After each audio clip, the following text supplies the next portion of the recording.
let's go to the White House right now.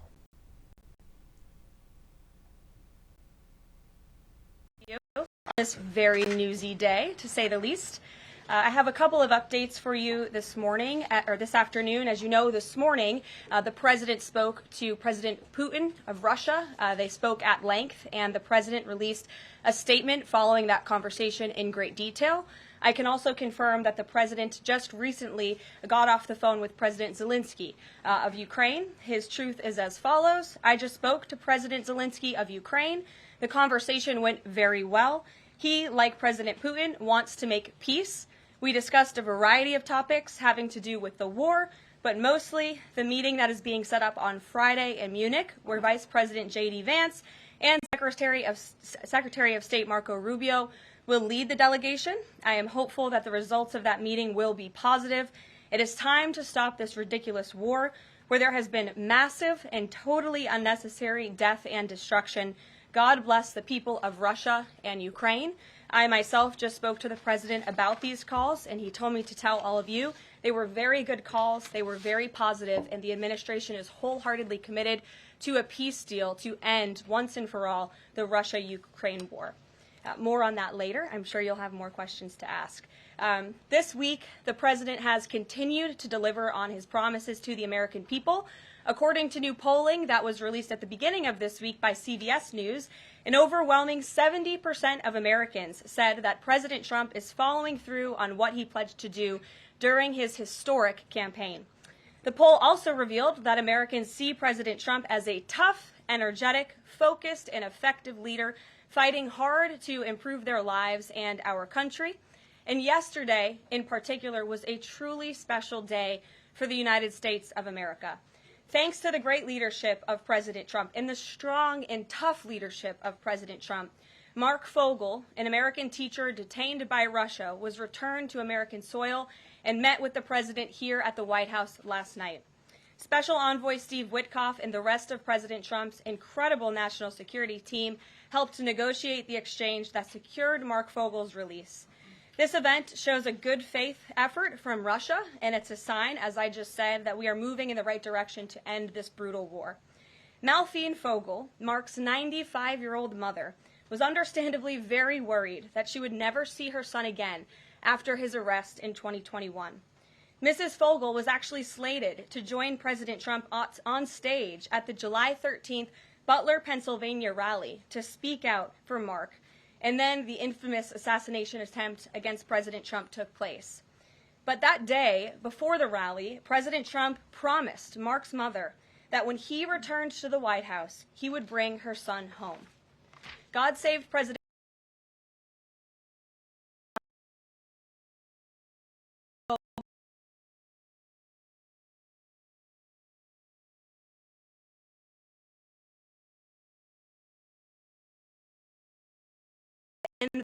and forced use of paper straws. Taxpayer dollars were wasted on these non-functional and massively unpopular products for no other reason than it made radical activists feel good about themselves. And on trade, President Trump continues to take bold action to protect America's critical steel and aluminum industries, much like he did in his first term. And the president signed proclamations to close existing loopholes and exemptions to restore a true 25% tariff on steel and elevate the tariff on aluminum to 25% as well. This administration believes these tariffs will protect our national security and put American workers first. And in the Oval Office yesterday with Elon Musk, President Trump took further action to make our federal government more efficient and effective. He signed an EO implementing the DOGE Workforce Optimization Initiative. Now agency heads will coordinate and consult with DOGE to significantly shrink the size of the federal workforce and limit hiring to essential positions only. The unaccountable bureaucracy will finally be reined in. On another important matter this morning, Senate Republicans continued to confirm President Trump's exceptionally qualified nominees, most recently Director of National Intelligence Tulsi Gabbard, who will be joining us later at the White House for her swearing-in ceremony. It's imperative that the remainder of the president's cabinet nominees are confirmed as quickly as possible. On another important matter this week, illegal alien criminals continue to be arrested and sent home as part of the ongoing mass deportation effort of the Trump administration. Just this week, 2 planes with 190 Venezuelan illegal aliens arrived in the Venezuelan capital from Fort Bliss, Texas. Here are some of the criminal illegal aliens who were arrested in the country this past week. ICE Atlanta arrested a citizen of Nigeria who had been convicted of money laundering. ICE San Antonio arrested a citizen of Mexico who had been convicted of assault. ICE Denver arrested a citizen of Mexico who had been convicted of aggravated assault. And ICE Houston arrested a citizen of Mexico who had been convicted of aggravated assault. Now, before I take questions, I would like to address an extremely dishonest narrative that we've seen emerging over the past few days. Many outlets in this room have been fear-mongering the American people into believing there is a constitutional crisis taking place here at the White House. I've been hearing those words a lot lately. But in fact, the real constitutional crisis is taking place within our judicial branch, where district court judges in liberal districts across the country are abusing their power to unilaterally block President Trump's basic executive authority. We believe these judges are acting as judicial activists rather than honest arbiters of the law. And they have issued at least 12 injunctions against this administration in the past 14 days, often without citing any evidence or grounds for their lawsuits. This is part of a larger concerted effort by Democrat activists and nothing more than the continuation of the weaponization of justice against President Trump. Quick news flash to these liberal judges who are supporting their efforts: 77 million Americans voted to elect this president, and each injunction is an abuse of the rule of law and an attempt to thwart the will of the people. As the president clearly stated in the Oval Office yesterday, we will comply with the law in the courts, but we will also continue to seek every legal remedy to ultimately overturn these radical injunctions and ensure President Trump's policies can be enacted. So here in our new media seat today, we have an entrepreneur who has a strong passion for protecting freedom of speech. Chris started the video sharing platform Rumble in 2013 with a mission of protecting a free and open internet from censorship by big tech and governments around the globe. The platform has always been a place for independent creators to share their authentic opinions, and they have always included President Trump, in contrast to the way he was censored by other platforms in years past. Since its founding, Rumble has grown exponentially, recently marking 67 million monthly active users. It's a lot of users. If you're watching right now and interested in sitting in this seat, you can apply, whitehouse.gov/new-media. With that, I will take your questions. And Chris, why don't you kick us off on this very busy news day? Karoline, thank you very much to you and President Trump. It's an honor to be sitting here in the new media seat for the White House press briefing and to be able to demonstrate why freedom of expression is so important. Rumble was the victim of censorship at the hands of multiple foreign governments. It's clear there are still many countries who oppose free speech and even target American companies.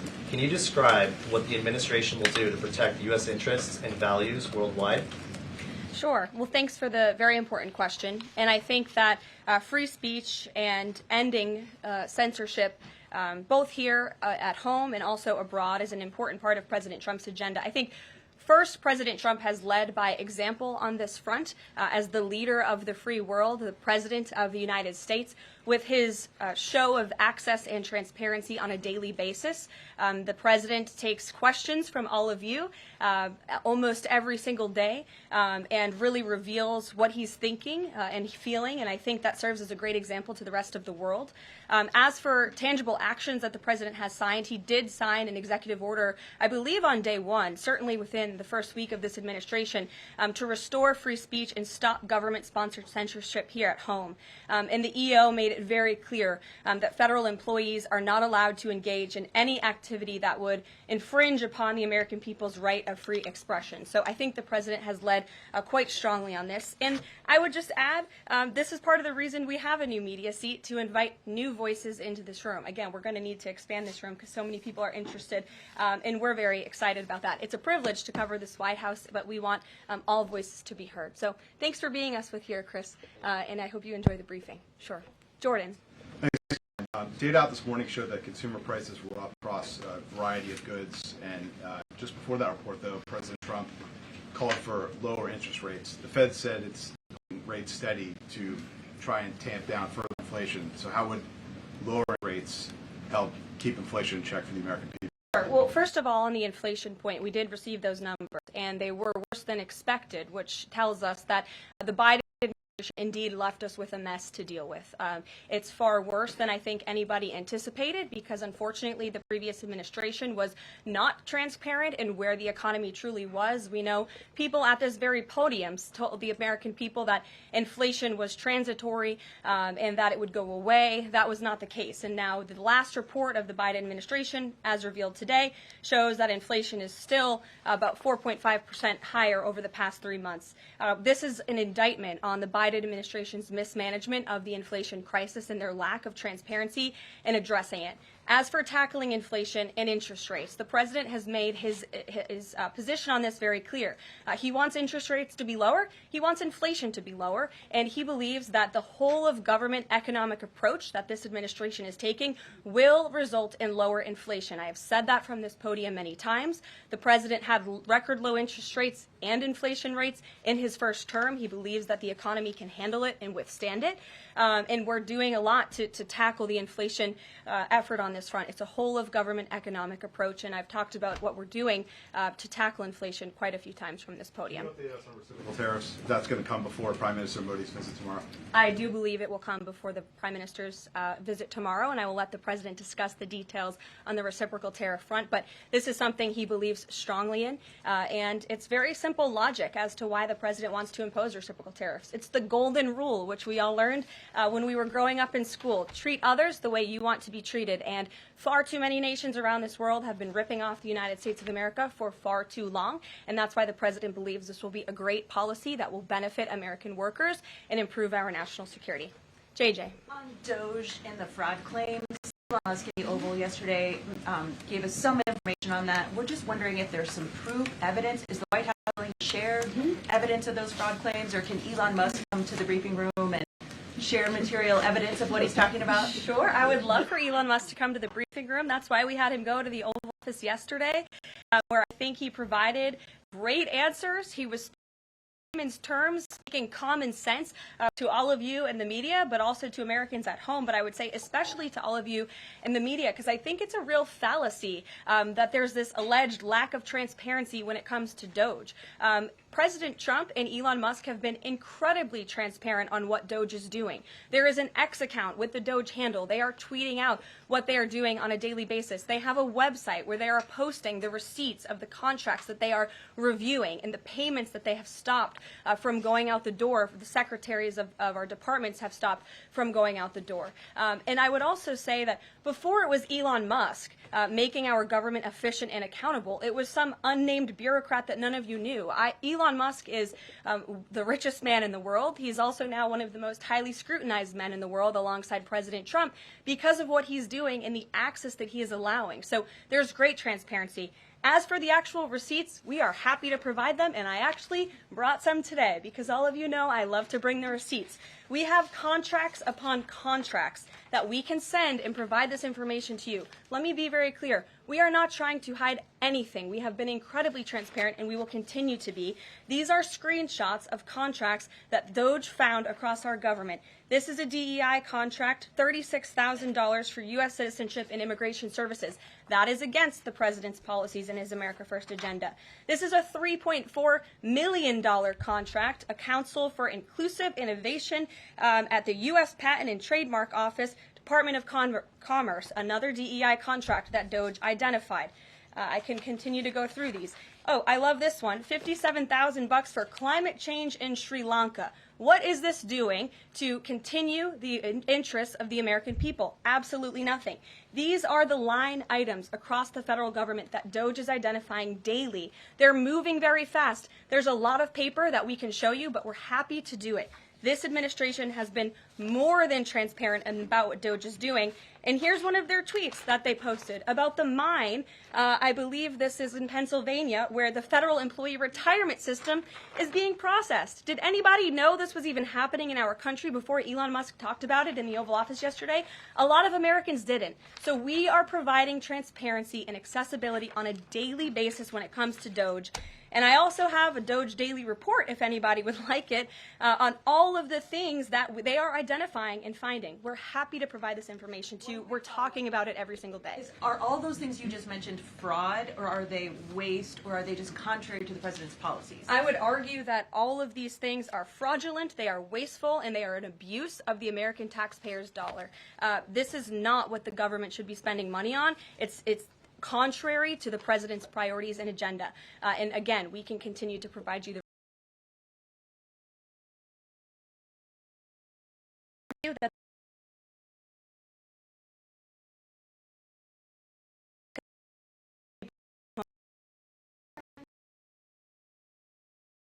More on the judges.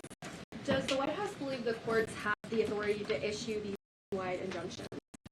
we believe that the injunctions that have been issued by the judges have no basis in the law and have no grounds, and we will, again, as the president said very clearly yesterday, comply with these orders, but it is the administration's position that we will also ultimately be vindicated, and the president's executive actions that he took were completely within the law. They were constitutional, and we look forward to the day where he can continue to implement his agenda. And I would just add, it's our view that this is the continuation of the weaponization of justice that we have seen against President Trump. He fought it for 2 years on the campaign trail. It won't stop him now. Brian. Yes. I want to go back to Doge just for a second. Earlier, the subcommittee headed by Chairman Marjorie Taylor Greene, her and her staff discovered $2.7 trillion in improper payments to Medicare, Medicaid, overseas, to people who should not have gotten it. Some of this room might have missed that press conference. Can you elaborate on what the president is thinking? Well, again, that's another example. There's a very long list of the fraud, waste, and abuse that Doge is identifying on a daily basis. Elon Musk also talked about yesterday about Social Security payments that are going out the door for people who are no longer with us, unfortunately. I would say that is certainly fraud. There's also a lot of contracts they've identified that, just as a hypothetical example, are $1 million, but only 500,000 went out the door. So where's the rest of that cash? And so that's the thing. Those are the things that Doge is working on every single day. And I would just remind everybody in this room, this is what President Trump campaigned on doing. He's delivering on a promise that 77 million people elected him to do. James. Thank you very much, Karoline. Two foreign policy questions, if I may. Sure. First, the statement that was released after this morning's phone calls identified Mr. Witkoff as the special envoy who will be part of the delegation that undertakes to resolve the Russia-Ukraine war. I had thought that that individual was General Kellogg, and so can you clear that up? Sure, I'd be happy to. As mentioned, the President, in his truth, following the phone call with Vladimir Putin, said that he had Secretary of State Rubio, the Director of the CIA, John Ratcliffe, our National Security Advisor here at the White House, Michael Watts, and Steve Witkoff to lead the negotiations. As for General Keith Kellogg, he remains a critical part of this team in this effort. He's played a tremendous role in getting the negotiations to this point, and he's very much still part of the Trump administration. The other subject is Iran. I took note of President Trump's comments in his Super Bowl interview with our colleague Brett Baer to see if he wants to do a deal with Iran. However, that interview appeared after the Supreme Leader of Iran, the Ayatollah Ali Khamenei, had already ruled out any additional negotiations with the United States. So kind of a two-part question. A, what gives the president any confidence that Iran will come to the table? And B, more fundamentally, why is the president interested in doing a deal with Iran instead of doing everything he can, perhaps short of U.S. military intervention, to try and hasten the end of what many of his own supporters regard as an evil regime? Well, the president has made it very clear that he will never allow Iran to have nuclear capabilities. That is a red line that he has drawn, and he will not allow that to happen. But you asked why President Trump wants to make a deal. I would remind you, he's the master of the art of the deal. He is America's in-chief. He leads from a position of securing peace through strength. And I think time and time again already, in just 4 weeks, We have seen the president being able to negotiate successful deals with our partners, our adversaries all around this world. The release of Mark Fogel just last night is something that I think speaks to the president's deal-making ability. This is something that the Biden administration allegedly tried to do for 3.5 years. I think you all should go back and ask some of those Biden administration officials what they even tried to do and why weren't they successful, because for 3.5 years Mark Fogel sat in a Russian prison and it took President Trump 3 weeks to get him back on American soil. There's nobody better at making deals than Donald Trump. Phil Wegman. Thank you. 2 foreign policy questions. Ukrainian President Zelensky has said after the war that he wants NATO membership or nuclear weapons. We heard Defense Secretary Hegg say that NATO membership was unrealistic. What's the president's view on the other option, on a nuclear Ukraine?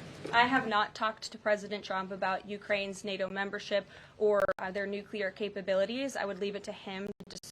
But I will tell you again that Secretary Rubio and also the Vice President, J.D. Vance, will be meeting directly with President Zelensky in Munich on Friday, and I'm sure they will provide a readout of that conversation and that discussion. And then the second question, given that this administration has called on Europe to take more responsibility for their own defense, I'm wondering, will the EU or any other European nation other than Ukraine be involved in these peace talks? I don't have any European nations who are involved currently to read out for you. Certainly, the president has employed a very strong team or deployed a very strong team to continue negotiations. And the fact that he was on the phone with both President Putin and President Zelensky today shows that he's very much involved in this effort as well. And then just a follow-up, I guess. Sure. Should we expect the president to negotiate with Zelensky and Putin? I don't have anything to read out for you today. Maggie, good to see you. Thanks for taking the question. You talked about the transparency with Doge and Elon Musk's availability yesterday. There is a conflict of interest law in place that says that people who have personal interests can't interact with government entities that could touch on those. Has President Trump signed a waiver for Elon Musk? Does such a thing exist? If it does, will you guys release it in the interest of transparency that he's committed to? I have not seen the law that you are referring to. What I can tell you is that Elon Musk, as I confirmed before, is a special government employee. He is filing the proper financial disclosure, and he is complying with all applicable federal laws. As you also heard, Elon address this directly yesterday in the alleged conflict of interest, and he said everything he's doing is very public, and if you all perceive a conflict of interest, you're welcome to bring that up. And as the president said, if he feels like Elon is engaging in something that's a conflict of interest, he will tell Elon not to do that. And Elon also said yesterday that before he moves forward with anything, he consults with the President of the United States. So we're very confident with the ethics and the guardrails that have been put in place here. Caitlin. Thanks, Karoline. I have a few things for you, but on the commitment by President Trump, he said that he and President Putin agreed to visit each other's respective nations. Are there any preconditions that President Trump has that President Putin must do before he goes and meets with him, withdrawing some forces, withdrawing all forces, anything like that? Not that I'm aware of. That doesn't mean they don't exist, but I was just talking with the president in our national security team. I wasn't made aware of any conditions, but if they exist, I'm happy to provide those. And on the president himself, he styles himself as this master negotiator. He is now deploying these negotiations, saying that they start immediately. We did hear from the Defense Secretary, Pete Hegseth, today, saying that NATO membership is not realistic for Ukraine, and neither is returning to pre-2014 borders. Aren't they giving away bargaining chips before these negotiations have even started? Again, I haven't talked to the president about Ukraine's NATO membership, and he appointed several individuals to negotiate on his behalf. He's directly involved in these negotiations as well, and I'm sure if you ask him that question in the near future, when you're able to, he'll give you an answer. I just don't want to get ahead of him on it. And final thing for you, which White House official made the decision to bar the AB order from the Oval Office and the diplomatic reception room last night? Well, first of all, let me just set the record straight. It's a privilege to cover this White House. It's a privilege to be the White House press secretary. And nobody has the right to go into the Oval Office and ask the President of the United States questions. That's an invitation that is given. And there are hundreds of outlets on this campus, many of you in this room who don't have the privilege of being part of that pool every single day and getting to ask the President questions. We reserve the right to decide who gets to go into the Oval Office, and you all have credentials officials to be here, including the Associated Press, who is in this briefing today. But isn't it retaliatory in nature is the argument, because the reason the AP was barred, which they said was because they're not using the phrase Gulf of America, they're using Gulf of Mexico in line with their standards.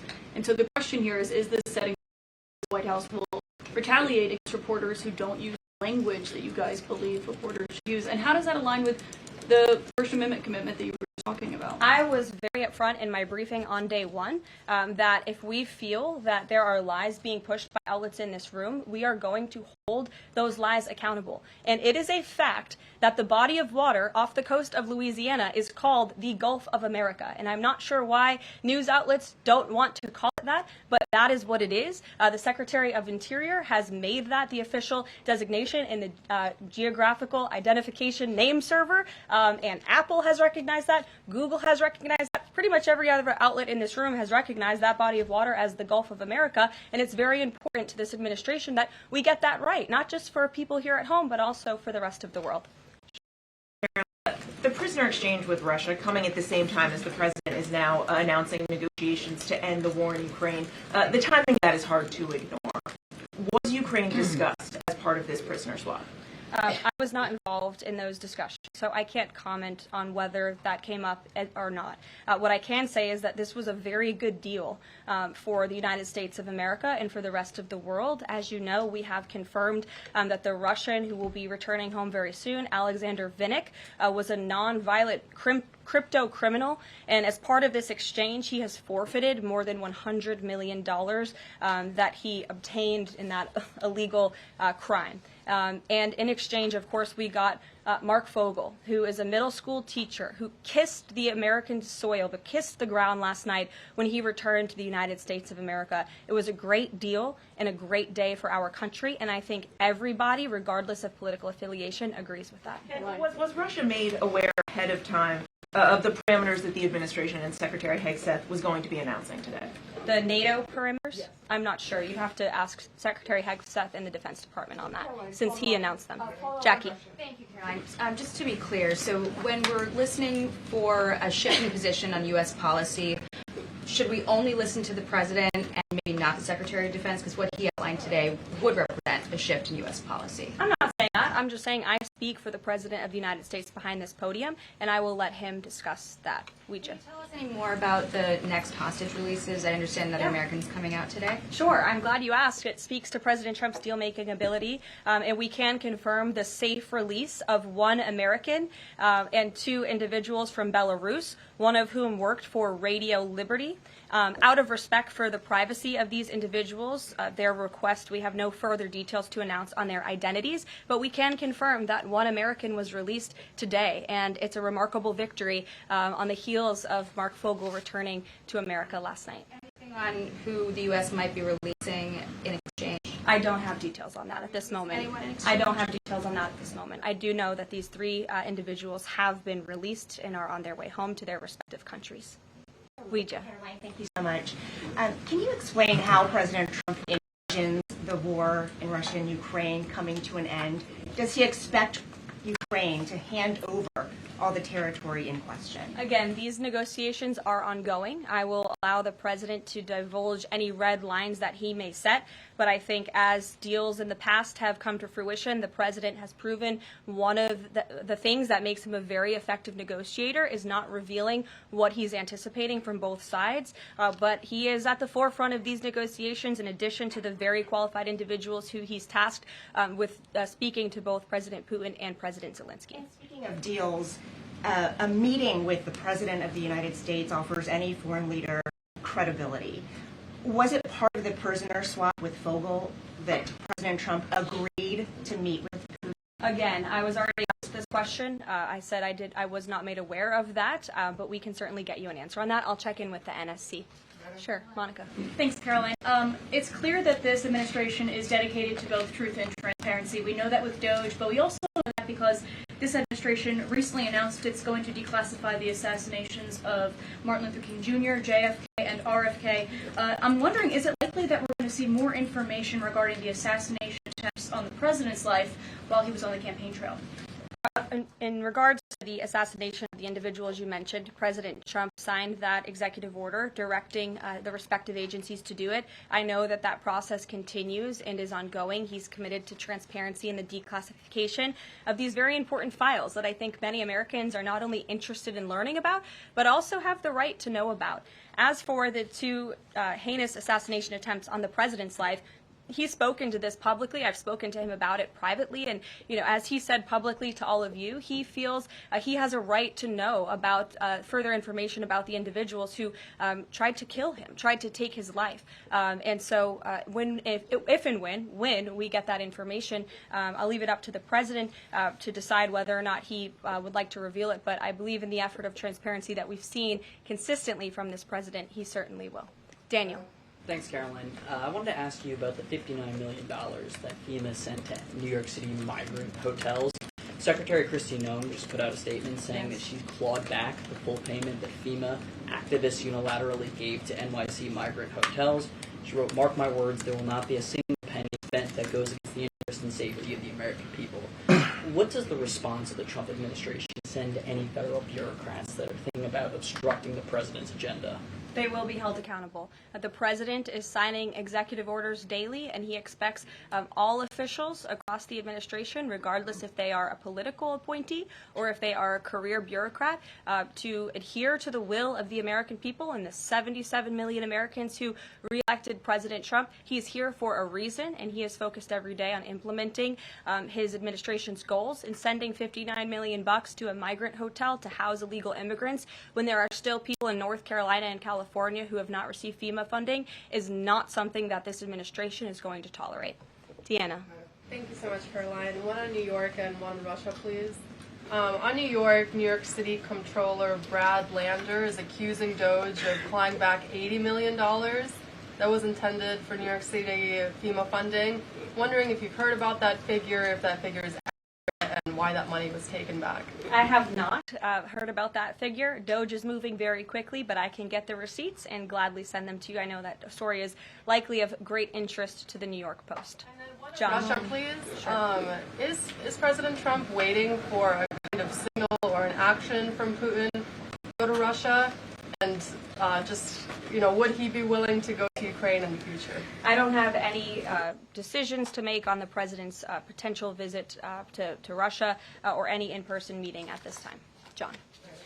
Caroline, two questions, one on foreign policy, one on domestic policy. Following up on the president's call that he had with President Putin, does the president view Russia, does he view President Putin as an ally, as a partner, as a competitor, or as an adversary?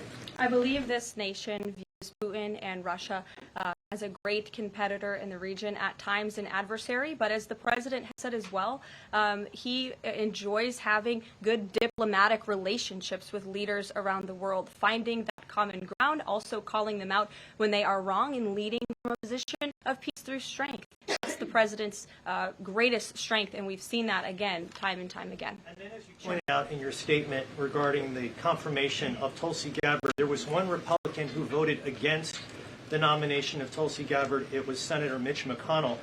Similarly, how does the administration view Senator McConnell? Can he be a partner in the president's legislative agenda? Are you disappointed that he voted against not only Tulsi Gabbard, but also Pete Hegseth to be the defense secretary? I think we're greatly disappointed in any Republican who chooses willfully to vote against the president's exceptionally qualified cabinet nominees and picks to lead his America First administration. Not a single Democrat swayed from voting against President Biden's nominees, and we know how many of them turned out. They turned out to be atrocious at their jobs, leaving America much worse than they were when they took the oath of office. And so I said repeatedly from the podium, I addressed it at the beginning of my remarks. We expect all Republicans to vote, to stay tough and strong, vote for President Trump's nominees so we can get to work and continue to work very hard to implement this president's agenda. Sure. Thank you, Caroline. On South Korea is currently in a chaotic situation. How does the President Trump react to the current chaotic situation in South Korea? Secondly, if South Korea needs help from the United States, what role do you think the U.S. will play?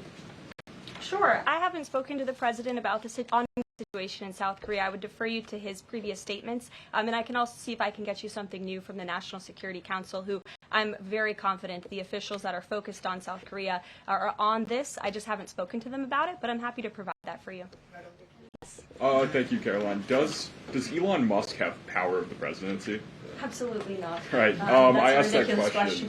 I asked that question because, the Democrats have been hurling insults at Elon Musk, hurling attacks, calling him President Musk. Most recently, Jamie Raskin, the congressman, took it a step further, calling for Musk's impeachment, saying that he somehow usurped the power of the presidency. What's your response? It's utterly ridiculous. Elon Musk addressed this in the Oval Office yesterday. The president addressed it as well. Elon Musk is serving at the pleasure of the president, just like everybody else on this team. He takes directly from the President of the United States. And I think some of the comments that you referred to are nothing more than a failed attempt from the media and from Democrats to try to sow division in this White House. We saw them do first term. We're not going to let them do it in the second term. This is a unified team who is working at the pleasure of the president to do what's right for the American people. I have one more quick housekeeping note before I leave you all today. The president wanted me to share with all of you that he had a wonderful meeting with King Abdullah of Jordan yesterday. They discussed things, including the Gaza Strip and its future at great length. The king would much prefer that the Palestinians stay in place, with the additional land to be used for new development, which would greatly create jobs at levels never seen before. But the president feels it would be much better and more majestic if these Palestinians could be moved to safer areas. I would just add to that the president remains wholeheartedly committed to seeing peace in the Middle East, and our Arab partners in the region have been tasked with coming up with a peace plan to present to the president. That is ongoing. King Abdullah mentioned that yesterday. He also committed to accepting 2,000 sick children from the Gaza Strip, which the president called a beautiful gesture. So the administration continues to work with our Arab partners in the region. We stand closely with our ally Israel, and the president has presented this big, new, bold idea to secure peace in the Middle East, and he is not going to waver from that. And we look forward to seeing that goal of this administration achieved as well. Thank you very much, everybody, and we'll see you very soon. Have a great day.